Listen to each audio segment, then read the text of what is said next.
പ്രഖ്യാപനം മുതൽ തന്നെ വലിയ ഹൈപ്പ് സൃഷ്ടിച്ച ചിത്രമായിരുന്നു മലൈക്കോട്ടെ വാലിബൻ. മലയാളത്തിന്റെ മോഹൻലാലും പുതിയ കാലത്തെ മികച്ച സംവിധായകരിൽ ഒരാളായ ലിജോ ജോസ് പെല്ലിശ്ശേരിയും ഒന്നിക്കുന്ന ചിത്രം എന്ന നിലയിൽ വലിയ പ്രതീക്ഷയോടെ തിയേറ്ററുകളിലേക്ക് എത്തിയ ചിത്രം ബോക്സ് ഓഫീസിൽ സമ്മിശ്ര പ്രതികരണമാണ് നേടിക്കൊണ്ടിരിക്കുന്നത്. ലിജോയുടെ മുൻ ചിത്രങ്ങളെപ്പോലെ തന്നെ ഒരു പരീക്ഷണ ചിത്രം തന്നെയാണ് മലൈക്കോട്ടെ വാലിബൻ. കഥ പറച്ചിലിലും മേക്കിങ്ങിലും മറ്റൊരു രീതി ഉപയോഗിച്ചപ്പോൾ ഭൂരിഭാഗം വരുന്ന പ്രേക്ഷകരെ പിടിച്ചിരുത്താൻ സിനിമ പരാജയപ്പെട്ടു എന്നാണ് പൊതു അഭിപ്രായം. എന്നാൽ വാലിബന്റെ പ്രേക്ഷക അഭിപ്രായം കാണുമ്പോൾ തീർച്ചയായും ഓർക്കേണ്ട മറ്റൊരു സിനിമ കൂടിയുണ്ട്. 8 വർഷങ്ങൾക്ക് മുൻപ് ഇറങ്ങി ബോക്സ് ഓഫീസിൽ വമ്പൻ പരാജയമായി മാറിയ ഡബിൾ ബാരൽ എന്ന ചിത്രം. അന്നുവരെ മലയാളികൾ കാണാത്ത തരത്തിലുള്ള ഒരു സിനിമാനുഭവമായിരുന്നു ഡബിൾ ബാരൽ. ഒരു കോമിക് പുസ്തകം പോലെ ഒരുക്കിവെച്ച ചിത്രം അന്ന് വലിയ രീതിയിൽ വിമർശിക്കപ്പെടുകയും ചെയ്തു.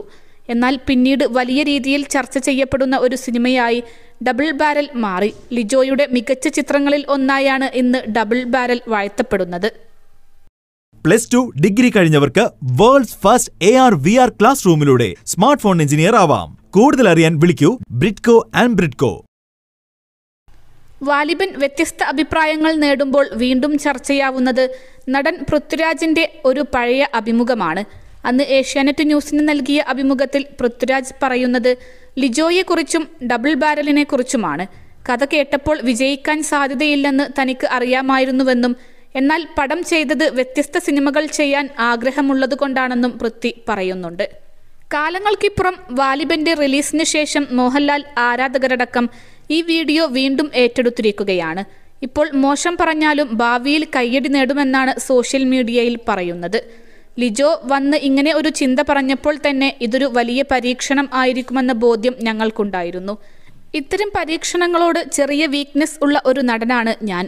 ലിജോ ഇതിൻ്റെ കഥ പറഞ്ഞപ്പോൾ തന്നെ എനിക്ക് തോന്നിയിരുന്നു കൊമേഴ്ഷ്യലി സിനിമ വിജയിക്കാൻ സാധ്യത കുറവാണെന്ന്. അതുകൊണ്ടാണ് മറ്റൊരാളുടെ തലയിലും അടിച്ചേൽപ്പിക്കാതെ സിനിമ ഞാൻ തന്നെ നിർമ്മിച്ചതും. എനിക്കതിൽ യാതൊരു വിഷമവുമില്ല. ഡബിൾ ബാരൽ ചെയ്തപ്പോൾ എൻ്റെ മനസ്സിൽ ആരും ചെയ്യാത്ത ഒരു സബ്ജക്റ്റ് ആണെന്നും ആരും ട്രൈ ചെയ്യാത്ത ഒരു കഥയാണെന്നും അറിയാമായിരുന്നു. ആളുകൾ അത് അംഗീകരിച്ചില്ല. ഞാൻ അതിനെ ന്യായീകരിക്കുകയല്ല, കാരണം അതൊരു പരാജയപ്പെട്ട പരീക്ഷണം തന്നെയാണ്. എന്നാൽ ലിജോ ജോസ് പെല്ലിശ്ശേരി എന്ന സംവിധായകനോടൊപ്പം ഇങ്ങനെയൊരു സിനിമ ചെയ്യാൻ കൂട്ടുനിന്നു എന്ന കാര്യത്തിൽ എനിക്ക് അഭിമാനമേയുള്ളൂ എന്നായിരുന്നു പൃഥ്വിരാജ് അന്ന് പറഞ്ഞത്. 21 ലക്ഷത്തോളം സന്തുഷ്ടരായ ഉപഭോക്താക്കളും 2 ലക്ഷത്തോളം തിമിര ശസ്ത്രക്രിയകളും പൂർത്തിയാക്കിയ മലബാറിലെ ഏക കണ്ണാശുപത്രി അൽ സലാമ ഹൈ ഹോസ്പിറ്റൽ റോഡ് പെരിന്തൽമണ്ണ.